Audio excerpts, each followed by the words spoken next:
गुरु प्यारी साध संगत जी, बड़े प्यार से कहना जी धन निरंकार जी। आशा करते हैं आप सभी अच्छे से होंगे। और आज का टॉपिक है ब्रह्म ज्ञान की महिमा। अर्थवेद में व्यक्त है कि यो भूत च भव्य च सर्व यश दिष्टन्ति। जो भूत भविष्य सबका अधिष्ठता है, जिसका प्रकाशमय स्वरूप है, उस श्रेष्ठ को मेरा नमस्कार। और ऋग्वेद का भी कथन है कि उस एक सत्य को ही विद्वान लोग अनेक नाम से पुकारते हैं, जैसे इंद्र, मित्र, वरुण, अग्नि, दिव्य, सुर्पण, गरुड़, मातृशिवा। और ईशोपनिषद में ब्रह्म को इस प्रकार प्रकट किया गया है कि वह चलता है और वह नहीं भी चलता है, वह दूर है और समीप भी है, और वो सबके भीतर भी है और सबके बाहर भी है। जो इस ब्रह्म को जानता है वह स्वयं ब्रह्म रूप हो जाता है। ऐसे ब्रह्म को जानना ही ब्रह्म ज्ञान कहलाता है। ब्रह्म ज्ञान ही कहता है कि अहम ब्रह्मनिष्ठ, कि मैं ही ब्रह्म हूँ। क्योंकि जब मेरे भीतर भी ब्रह्म है और बाहर भी ब्रह्म है, तो फिर मैं ब्रह्म से भिन्न कैसे हुआ। इसलिए इस अव्यक्त ब्रह्म का मैं व्यक्त स्वरूप हूँ, और मेरे व्यक्त को जो शक्ति, जो ऊर्जा निर्धारित और संचालित कर रही है, वह ब्रह्म ही है। इस प्रकार का कहना अतिशयोक्ति न होगा कि अव्यक्त से व्यक्त होना और व्यक्त से पुनः अव्यक्त हो जाना इसी ब्रह्म का खेल है और इसी ब्रह्म की लीला है।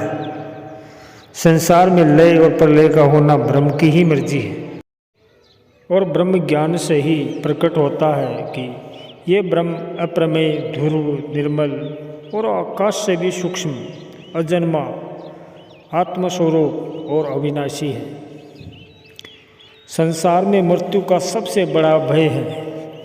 जहाँ जन्म है वहाँ मरण भी है। ब्रह्म तो अजन्मा है, इसलिए मृत्यु से परे है और काल से भी परे है। अभय बे ब्रह्म, यानी जो अभय है वही ब्रह्म है। भय शरीर को है, मन को है, किंतु आत्मा तो अभय है। ऐसा जो मान लेते हैं वही कह उठते हैं कि हे आत्मा ब्रह्म, अर्थात ये आत्मा ब्रह्म है। और कठोपनिषद के अनुसार इस ब्रह्म को जानने वाले अमर हो जाते हैं। ब्रह्मज्ञानी इस ब्रह्म स्वरूप को जानकर और मानकर मन को समझाते हैं कि तत्वमसि वही तू है। इसलिए सर्व खलियोदम ब्रह्म, अर्थात ये सारा जीवन जगत निश्चय ही ब्रह्म है और ब्रह्ममय है। ब्रह्म यानी परमात्मा जानने योग्य है, किंतु आश्चर्य की बात तो यह है कि यह ब्रह्म स्वयं के प्रयास से जाना नहीं जा सकता, और न सुनने से और न पढ़ने से इसका ज्ञान और भान होता है। साध संगत जी, इसीलिए कबीरदास जी जैसे ब्रह्मज्ञानी संत को कहना पड़ा कि पोती पढ़ पढ़ जग महुआ, पंडित भया न कोई। परमात्मा की प्राप्ति न कर्म से, न संतान से और न धन वैभव से होती है। इस परम तत्व को तो श्रद्धा, भक्ति और ध्यान के योग से ही जाना जा सकता है। इस योग का स्वामी स्वयं ब्रह्म ज्ञानी होता है। एको ब्रह्म द्वितीयो नास्ति, ऐसा उद्घोष करना ब्रह्म की प्राप्ति के पश्चात ही संभव है। परमात्मा एक है, दूसरा कोई नहीं है। और ब्रह्म ज्ञान की इस धारणा से ही प्रकट होता है कि ईश्वर, अल्लाह, गॉड, वाहेगुरु कह लेने से इस परम तत्व का विभाजन या परिवर्तन नहीं हो सकता। हरि अनंत, हरि कथा अनंता का भाव भी ये नहीं है कि प्रभु अनंत प्रकार के हैं या अलग अलग हैं। उनके कथा प्रसंग भी न्यारे न्यारे हैं।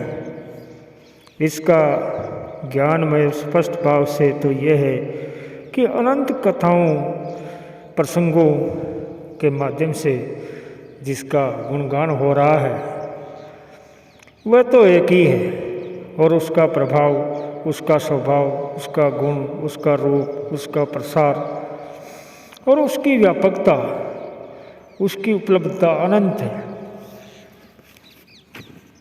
अनंत और अनंत है यानी अंतहीन है। जिसे अज्ञानता में वह कह रहे हैं कि गुरु की कृपा से जान लेने से वह नहीं, ये कहने लगते हैं क्योंकि इसे अंग संग देख लिया है।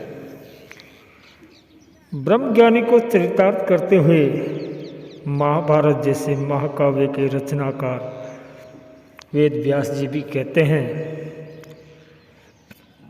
जो समस्त प्राणियों की पृथक पृथक सत्ता को एकमात्र परमात्मा में स्थिर देखता है और उस परमात्मा से ही संपूर्ण भूतों का विस्तार मानता है, वह सच्चिदानंदघन ब्रह्म को प्राप्त करता है। अब प्रश्न उठता है कि ऐसे अक्षर, अक्षुण, अजर, अमर, अखंड, परमानंद स्वरूप देवादि देव ब्रह्म की प्राप्ति हो तो कैसे हो?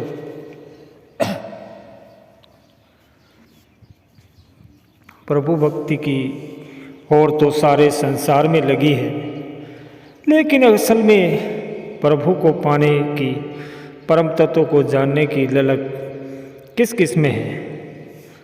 मंदिर, मस्जिद, गिरजे, गुरुद्वारे में जाकर नित्य प्रति की जाने वाली भक्ति और इबादत हमें दूसरों के सामने धार्मिक होने की छवि तो प्रकट करती है, लेकिन साधुसंगत जी उम्र भर की तपस्या और साधना इस बात की तसल्ली नहीं देती कि प्रभु प्राप्ति के लिए जो ये मानव जन्म मिला है, इस उद्देश्य की पूर्ति हो गई। कदम चलते रहो राहों पर, मंजिले मकसूद पा न सके।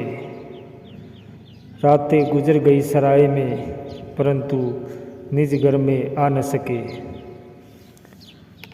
साधुसंगत जी, निज घर में जाना तो तभी संभव होता है जब कोई ऐसा मिल जाए जो मुझे भी जानता है और मेरे घर को भी जानता है। तू केवल शरीर नहीं है, आत्मा है, और तेरा निज घर ये परमात्मा है। ऐसा गूढ़ ज्ञान सतगुरु के इशारे में छिपा होता है। सतगुरु प्रेम करना सिखाता है, और जहाँ प्रेम है वही प्रभु है। प्रेम के बिना भक्ति हो ही नहीं सकती। सतगुरु फरमाते हैं कि प्रभु प्रेम से पहले प्रभु के बंधु से प्रेम करना होगा। मानव मात्र के बीच प्रेम का संचार कर संसार में मानवता का पथ प्रशस्त करने वाले बाबा हरदेव सिंह जी और संसार में रहते हुए प्रेम में बहने की सीख देने वाली पूज्य माता सविंदर जी के नक्शे कदम पर चलते हुए आज समय के सद्गुरु माता सुदीक्षा जी महाराज वर्तमान सद्गुरु के रूप में ज्ञान चक्षु देकर सारे संसार का भला करने में लगी है। ब्रह्मज्ञानियों का जीवन ऐसी रोशन मीनार बने जो दूसरों को भी राह दिखाने वाली हो। ऐसी प्रेरणा देने वाली माता सुदीक्षा जी की छत्र छाया में संत निरंकारी मिशन प्रभु भक्ति की राह पर प्रेम, एकता, आपसी सद्भाव का पर्याय बन रहा है। ब्रह्म ज्ञान की दीक्षा देकर ज्ञान और कर्म के साथ भक्तिमय वातावरण की स्थापना के लिए माता सुदीक्षा जी का प्रत्येक कदम मानवता की राह पर बढ़ रहा है। तो आओ साथ संगत जी, हम भी ब्रह्म ज्ञान पाकर प्रभु मिलन के इस स्वर्णिम अवसर रूपी जीवन का मोल डाल ले। प्रभु प्रेम का सागर है और इस सागर में बूंद का एक मिक हो जाना प्रेम रूपी वर्षा के बिना संभव नहीं है। प्रेममय संसार की रचना का बीज ब्रह्म ज्ञान ही है। तो आओ सत्संग जी, आज समय के सदगुरु माता सुदीक्षा की शरण में जाकर इस ब्रह्म ज्ञान को लेकर इनके कहे हुए वचनों के अनुसार अपना जीवन जिए। सत्संग जी, प्यार से कहना जी, धन निरंकार जी।